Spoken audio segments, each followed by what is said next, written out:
सीधे लिए चलते हैं। पीएम मोदी देश के नाम संबोधित कर रहे हैं।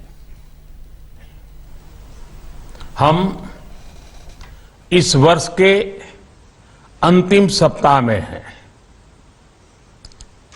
2022 बस आने ही वाला है। आप सभी 2022 के स्वागत की तैयारी में जुटे हैं, लेकिन उत्साह और उमंग के साथ ही ये समय सचेत रहने का भी है।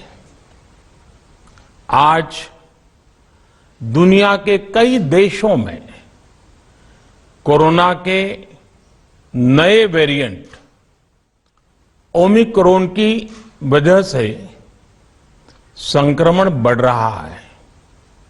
भारत में भी कई लोगों के ओमिक्रॉन से संक्रमित होने का पता चला है। मैं आप सभी से आग्रह करूंगा कि पैनिक न करें। हां, सावधान रहें, सतर्क रहें, मास्क उसका भरपूर उपयोग करें और हाथों को थोड़ी थोड़ी देर पर धुलना, इन बातों को हमें भूलना नहीं है। आज जब वायरस म्यूटेट हो रहा है तो हमारी चुनौतियों का सामना करने की ताकत और आत्मविश्वास भी मल्टीप्लाई हो रहा है। हमारी इनोवेटिव स्पिरिट भी बढ़ रही है।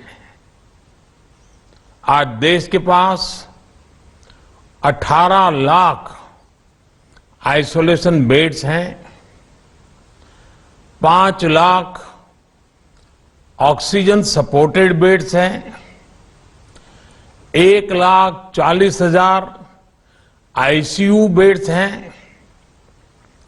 आईसीयू और नॉन आईसीयू बेड्स को मिला दें तो 90,000 बेड्स विशेष तौर पर बच्चों के लिए भी हैं। आज देश में 3,000 से ज्यादा पीएसए ऑक्सीजन प्लांट्स काम कर रहे हैं।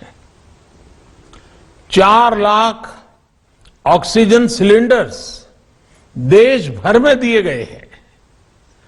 राज्यों को जरूरी दवाओं की बफर डोज तैयार करने में सहायता की जा रही है। उन्हें पर्याप्त टेस्टिंग किट्स भी मुहैया कराई जा रही है।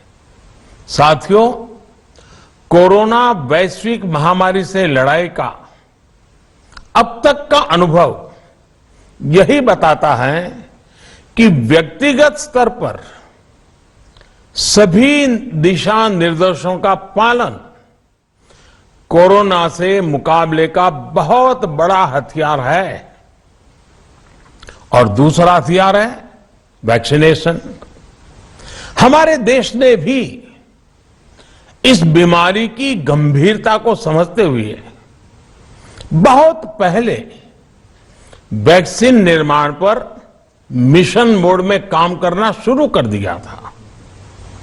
वैक्सीन पर रिसर्च के साथ साथ ही approval processes, supply chain, distribution, training, IT support system, certification पर भी हमने निरंतर काम किया। इन तैयारियों का ही नतीजा था कि भारत ने इस साल 16 जनवरी से अपने नागरिकों को वैक्सीन देना शुरू कर दिया था। ये देश के सभी नागरिकों का सामूहिक प्रयास और सामूहिक इच्छा शक्ति है कि आज भारत 141 करोड़ वैक्सीन डोज के अभूतपूर्व और बहुत मुश्किल लक्ष्य को पार कर चुका है। आज भारत की वयस्क जनसंख्या में से 61% से ज्यादा जनसंख्या को वैक्सीन की दोनों डोज लग चुकी हैं। इसी तरह वयस्क जनसंख्या में से लगभग 90% लोगों को वैक्सीन की एक डोज लगाई जा चुकी है। आज हर भारतवासी इस बात पर गर्व करेगा कि हमने दुनिया का सबसे बड़ा, सबसे विस्तारित और कठिन भौगोलिक स्थितियों के बीच इतना सुरक्षित वैक्सीनेशन अभियान चलाया। कई राज्य और विशेष तौर से टूरिज्म की दृष्टि से महत्वपूर्ण राज्य जैसे गोवा, उत्तराखंड, हिमाचल जैसे राज्यों ने 100% सिंगल डोज वैक्सीनेशन का लक्ष्य हासिल कर लिया है। आज देश के दूर सुदूर गांवों में जब 100% वैक्सीनेशन की खबरें आती हैं तो मन को संतोष होता है। यह प्रमाण है हमारे हेल्थ सिस्टम की मजबूती का, हमारी टीम डिलीवरी का, हमारे हेल्थ केयर वर्कर्स के डेडिकेशन और कमिटमेंट का, और देश के सामान्य मानवी के अनुशासन और विज्ञान में उनके विश्वास का। हमारे देश में जल्दी ही नेजल वैक्सीन और दुनिया की पहली डीएनए वैक्सीन भी शुरू होगी। साथियों, कोरोना के खिलाफ भारत की लड़ाई शुरू से ही वैज्ञानिक सिद्धांतों, वैज्ञानिक परामर्श और वैज्ञानिक पद्धति पर आधारित रही है। पिछले 11 महीने से देश में वैक्सीनेशन अभियान चल रहा है। देशवासी इसके लाभ भी महसूस कर रहे हैं। उनकी रोजमर्रा की जिंदगी सामान्य हो रही है। आर्थिक गतिविधियां भी दुनिया के कई देशों की तुलना में उत्साहजनक रही हैं।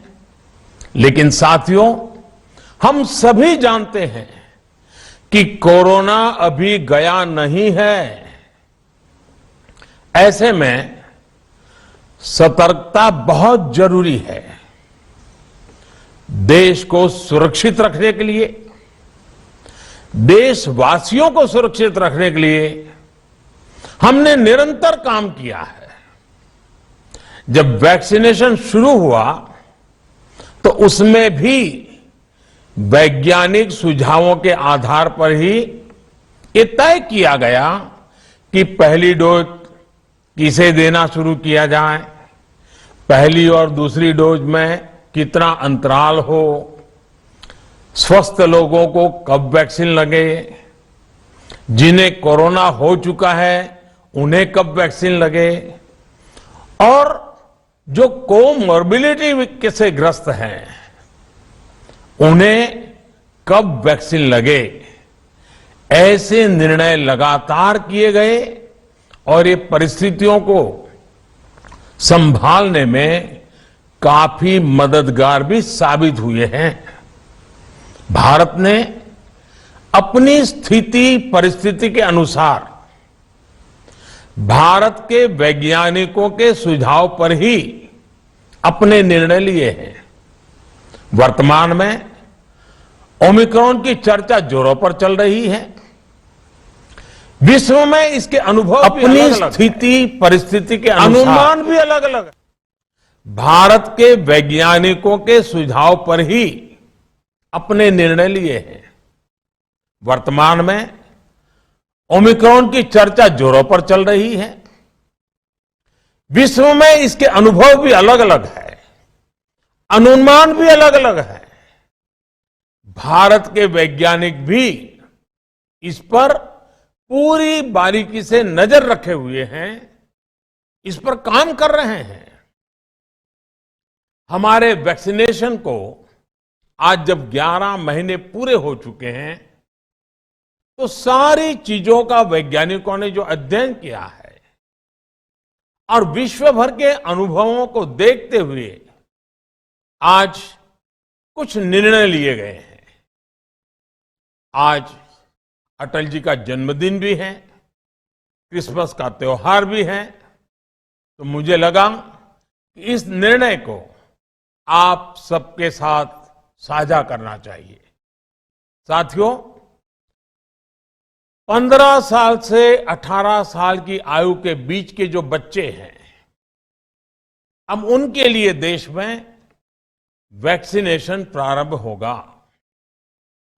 2022 में 3 जनवरी को सोमवार के दिन से इसकी शुरुआत की जाएगी।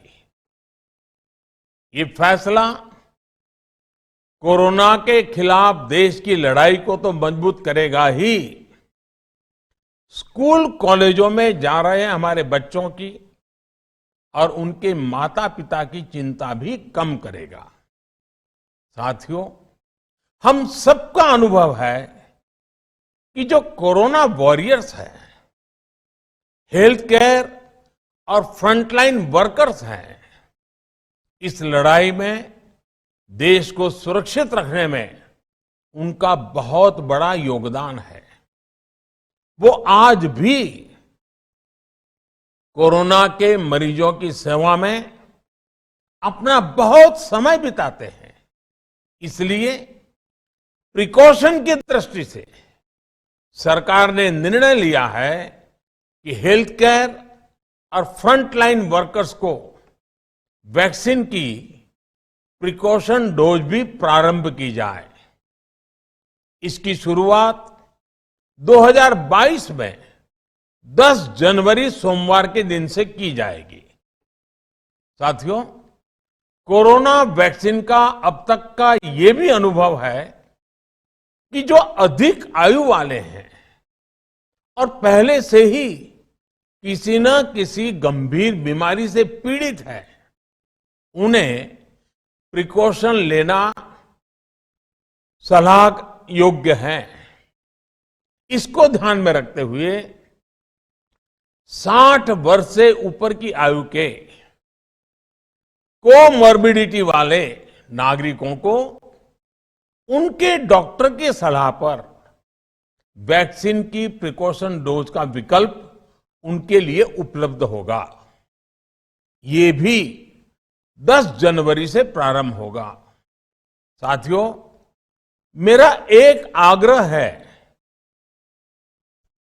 कि अफवाह, भ्रम और डर पैदा करने के जो प्रयास चल रहे हैं, उनसे बचना चाहिए। हम सभी देशवासियों ने मिलकर अब तक दुनिया का सबसे बड़ा वैक्सीनेशन अभियान चलाया है। आने वाले समय में हमें इसको और गति देनी है और विस्तार देना है। हम सभी के प्रयास ही कोरोना के खिलाफ इस लड़ाई में देश को मजबूत करेंगे। आप सबका बहुत बहुत धन्यवाद।